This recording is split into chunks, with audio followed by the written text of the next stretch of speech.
When would you do a two-person approach on this guy? Probably at all times. If you can do it. Who said that? Did you say at all times? I think you want to. If you're going to go in, you're going to have When a would backup you guy do ready. your first approach on this guy? You mean like what level of behavior? Well, see, what's happening is that we're basically playing that. They basically kind of threw that out in the with our legal, because you can't say, oh, this person did this, so you react this way, because everything can change. So when you said at all times, I think that's perfect, because again, now you see where he put the knife. It's on the right side.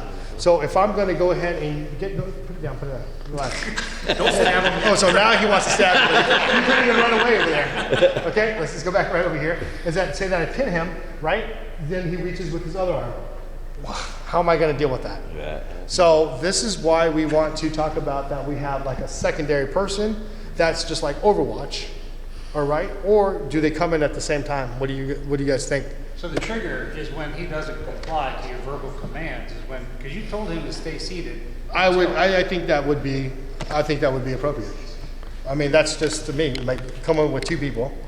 Because if you're going to go hands-on, don't you think you're going to be disrupting the service anyways? Yeah, Okay. at that point, you're gonna. So gonna the be a point disruptor. that he's at, that Barry in this example is standing in between the pews. Right here? Yeah. So, no.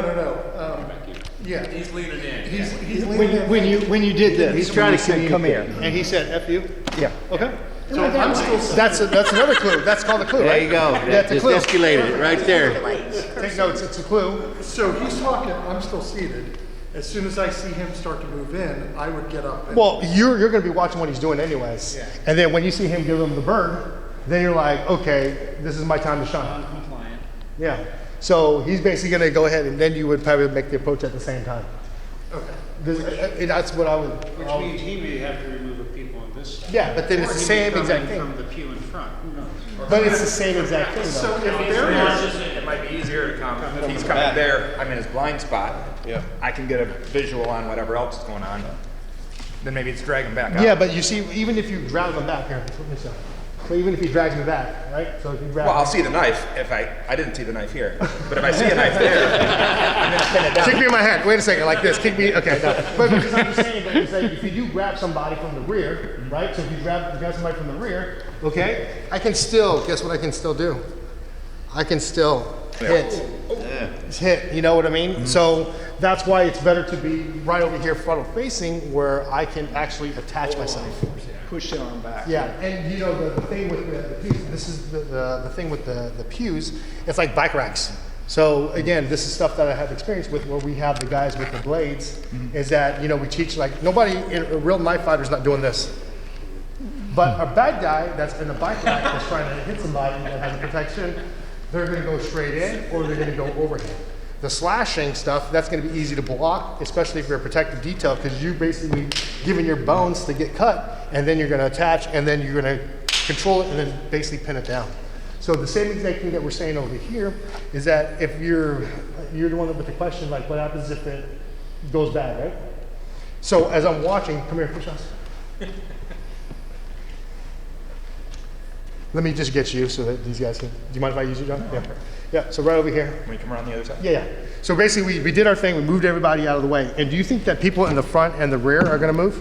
Yes. Yes. If they see what's happening, they will. Yeah, exactly. Right, That's why you're a A doctor. situation like this. For Jeff and they're slow. Yeah, like this guy over here, he's like, oh, it's a sloth. Okay, but don't pull it out right away, right here. As soon as we basically go hands-on, he starts to reach, you can just see he's like, and he's got to verbalize that he has a knife. Knife. Right. So again, once we see that, then what do you think? Then guess what my actions are going to be instead? Knock him out. Possibly. Like I said, because he has good control of him, then maybe I don't need to do that. So it could be where the other person from the security team, we basically just kind of hold him and pin him until what? Somebody come over here, grab his knife, grab his knife, boom, right here. Check his waistband, boom, out. And then from there, then we move him out.